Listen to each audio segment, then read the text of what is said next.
नमस्कार दोस्तों, स्वागत है आपका हमारे चैनल बाय बट वाई पर, जहां हम आपके लिए ऐसे शेयर लाते रहते हैं जो आपके पोर्टफोलियो को मल्टीबैगर बनाने का दमखम रखते हैं। पहले भी हमने चैनल के माध्यम से आपके लिए ऐसे शेयर लाते रहे और आने वाले वक्त पे भी ऐसे शेयर लाते रहेंगे।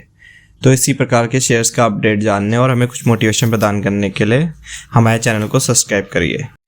आज आते हैं स्किनर की वेबसाइट पर। आज हम बात करेंगे पावर इक्विपमेंट मैन्युफैक्चर कंपनी की, जिसका नाम है एबीबी इंडिया लिमिटेड की।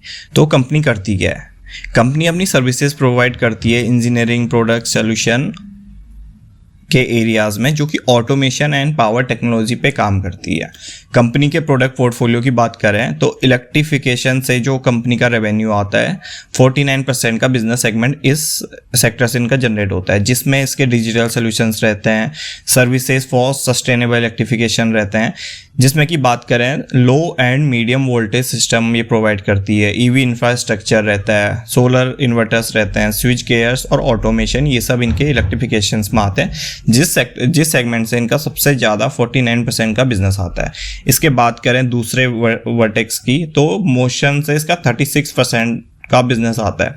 तो मोशंस में बात करें electric Motors, generators, drivers, services, integrated digital power train solutions, और इसके अलावा बात करें ट्रांसपोर्टेशन, इंफ्रास्ट्रक्चर और प्रोसेस इंडस्ट्रीज़ में ये अपनी सेवाएं प्रदान करता है।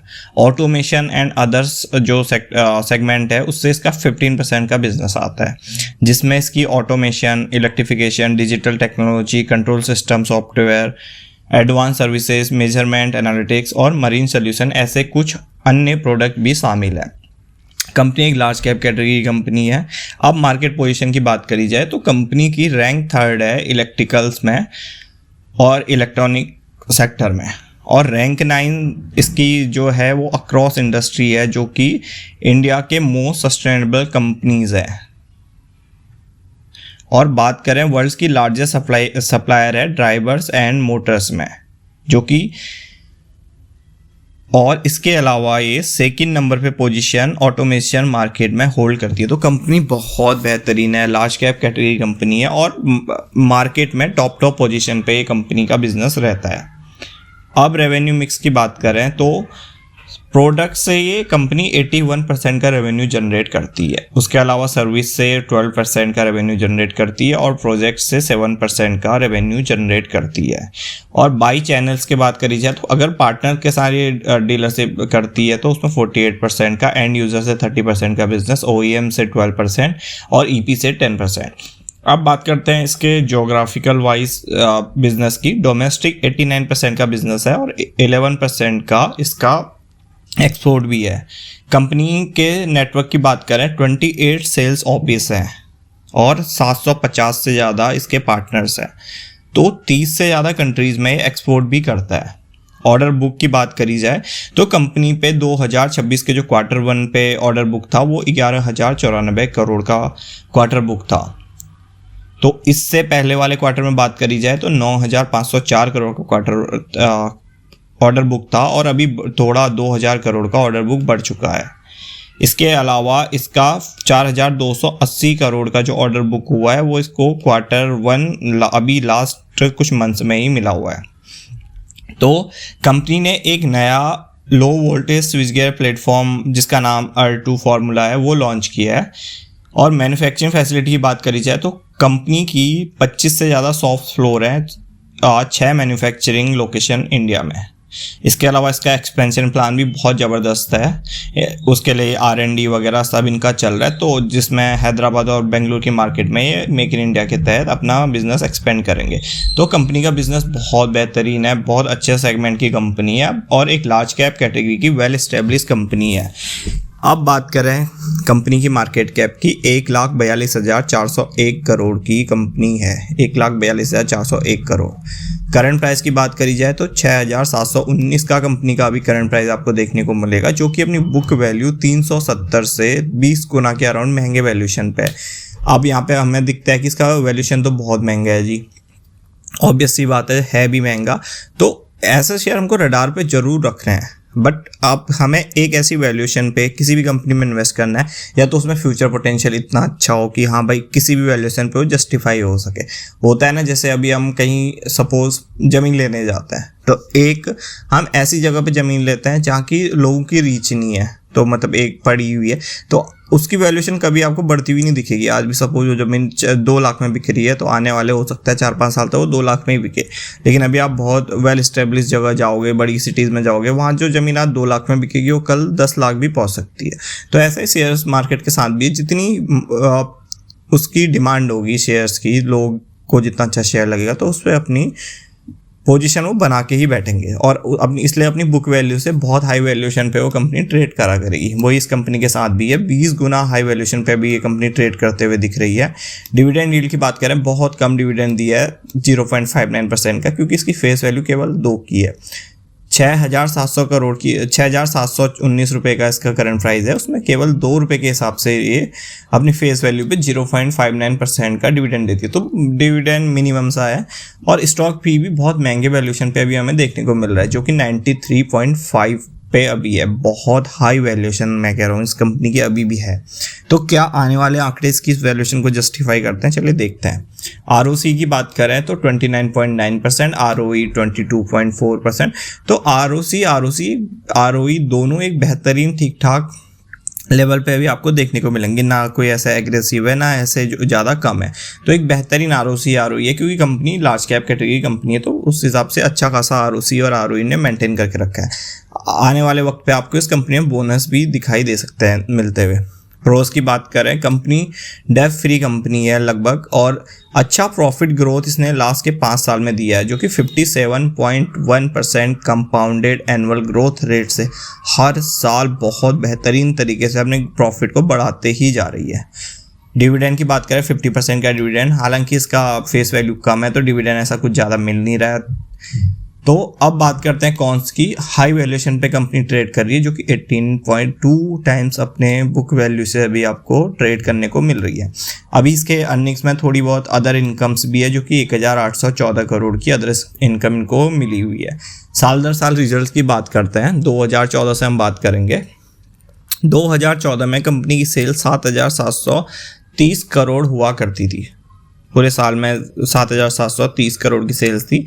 फिर धीरे धीरे एक ही रेंज पे आपको बहुत साल तक देखने को भी मिलेगी। 2022 में हालांकि बात करें तो वहाँ तक भी इनकी सेल्स 8,568 करोड़ ही हुआ करती है, क्योंकि लार्ज कैप कैटेगरी कंपनी है, थोड़ा बहुत भी सेल्स अगर इंक्रीज़ करती है तो इनको अच्छा खासा बिजनेस बढ़ता हुआ देखने को मिलता है। उसके बाद इस कंपनी की सेल्स में थोड़ा थोड़ा उछाल आने लगा, जहाँ दिसंबर 2023 वाले ईयर की बात करें 10,000 का कंपनी ने आंकड़ा पार किया सेल्स में।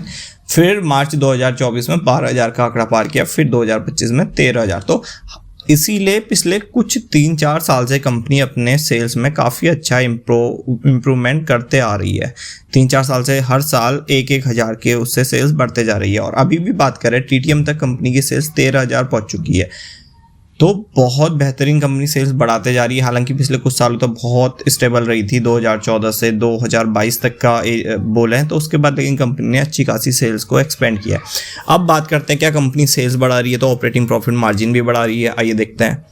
कंपनी का ऑपरेटिंग प्रॉफिट मार्जिन पहले केवल 7% हुआ करता था, लेकिन वक्त के साथ साथ कंपनी के मैनेजमेंट ने बहुत अच्छा काम किया है। आप देखेंगे 11% का ऑपरेटिंग प्रॉफिट मार्जिन, 14% का ऑपरेटिंग प्रॉफिट मार्जिन, फिर एक 14% का ऑपरेटिंग प्रॉफिट मार्जिन इन्होंने मेंटेन करके रखा है। लार्ज कैप कैटेगरी और हैवी इन्वेस्टमेंट ये मांगती है, कैपेक्स अच्छा खासा चाहिए, तो उस हिसाब से 14% का ऑपरेटिंग प्रॉफिट मार्जिन इन्होंने मेंटेन करना बहुत बेहतरीन तरीके से काम किया हुआ है।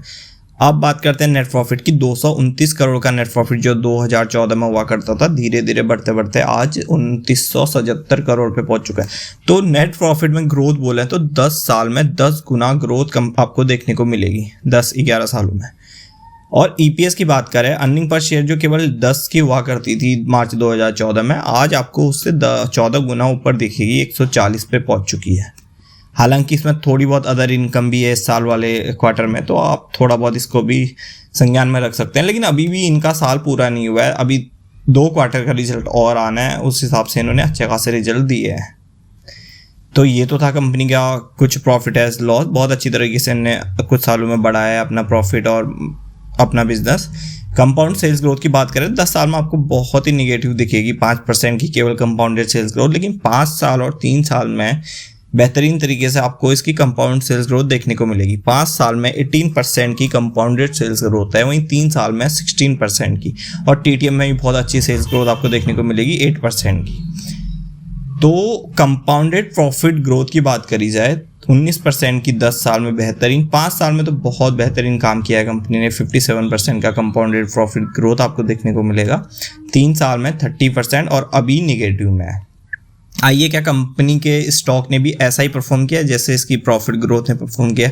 हाँ जी, 10 साल में 20% के कंपाउंडेड एनुअल ग्रोथ रेट से यहाँ पे कंपनी के स्टॉक ने अपने इन्वेस्टर्स को रिटर्न बना के दिए हैं। मतलब 1 रुपये को हर साल 1 रुपया 20 पैसा बना के कंपनी ने दिया है। 5 साल में 32% के स्टॉक प्राइस ये जैसे रिटर्न दिया है, और 3 साल में 17%, 1 साल में 11%। तो कंपनी ने अच्छा खासा इन्फ्लेशन को बीट करते हुए लॉन्ग टर्म में बहुत सस्टेनेबल रिजल्ट अपने इन्वेस्टर्स को दिए हैं, और 5 साल में बहुत ज़्यादा बेहतरीन रिजल्ट दिए हैं। ROE की बात करें 10 साल में 17%, 5 साल में 22%, 3 साल में 25% और इस साल 22%। तो ROE पिछले 5 सालों में बहुत बेहतरीन तरीके से कंपनी की बढ़ी है। और बोरिंग बात करें बहुत मिनिमम है 85 की है, और टोटल एसेट की बात करी जाए 13,638 करोड़ की यहाँ पर टोटल एसेट है। अब डेप्टर्स डे की बात करी जाए, नॉमिनल से डेप्टर डे कंपनी के रह चुके हैं, जो कि एक टाइम पे 149 हुआ करते थे। आज की डेट में केवल 88 डेज के debtors day. Inventory 90 day. Cash conversion cycle की बात करें 21 डेज की कैश कन्वर्जन साइकिल है, बेहतरीन। और वर्किंग कैपिटल डे 5 की है। तो वर्किंग कैपिटल डेज भी बहुत अच्छा कंपनी का है। और ROC की बात करें 30% के ROC पे अभी कंपनी काम करते हुए दिखाई दे रही है। अब बात करते हैं शेयर होल्डिंग। बहुत बेहतरीन शेयर होल्डिंग कंपनी के प्रमोटर्स ने बना के रखी है सालों से। 75% होल्डिंग, प्रमोटर्स की होल्डिंग स्टेबल 75% पिछले 3-4 सालों से। 2023 में भी वही होल्डिंग थी, आज भी वही होल्डिंग है। तो प्रमोटर्स अपनी होल्डिंग को कम नहीं कर रहे। क्यों? क्योंकि उन्हें अपनी कंपनी पे भरोसा है। वही कंपनी के प्रमोटर्स अपनी होल्डिंग को कम नहीं करते हैं जिनको अपने बिजनेस पे, कंपनी पे बहुत भरोसा होता है। अब बात करते हैं फॉरेन इंस्टीट्यूट इन्वेस्टर्स की। 9.46 की होल्डिंग, और आज भी देखेंगे तो 8.19% की होल्डिंग। तो अच्छी खासी होल्डिंग FII ने भी इस कंपनी में बना के रखी है। Smart investor, FII, DI promoters बहुत बेहतरीन होल्डिंग लेके बैठे हैं। DI की बात करें 9.28% की होल्डिंग अभी DI पे है। और हाँ जी, जहाँ अच्छी कंपनी देखने को मिलेगी वहाँ पब्लिक पे बहुत कम होल्डिंग होगी, जो यहाँ भी आपको दिखेगी 7.50% की। तो ऐसे ही वो शेयर होते हैं जहाँ चुपके चुपके पब्लिक से माल छीना जाता है, प्रमोटर्स की जेब में जाता है, FII की जेब में जाता है, DI की जेब में जाता है। और हम कब देखते हैं? जब वो शेयर अच्छा खासा भाग जाता है। उसके बाद हमको नज़र आता है भाई ये शेयर ने 1 साल में इतना रिटर्न दिया, 2 साल में इतना रिटर्न दिया। हम ये नहीं देखते कि उसने क्यों रिटर्न दिया, क्या उसमें ऐसा हुआ कि वो कंपनी इतनी बेहतरीन बनी कि इतना रिटर्न दिया। यही चीज़ हमको जाननी होती है। ऐसे हमें शेयर ढूंढने होते हैं, इसी प्रकार से हमें मार्केट में बना रहना होता है और अच्छा खासा फ़ायदा उठाना होता है। तो अपनी किसी भी इन्वेस्टमेंट जर्नी को शुरू करने से पहले या किसी भी स्टॉक में इन्वेस्ट करने से पहले अपना रिसर्च करिए और अपने किसी फाइनेंशियल एडवाइजर से सलाह जरूर लीजिए। Thank you.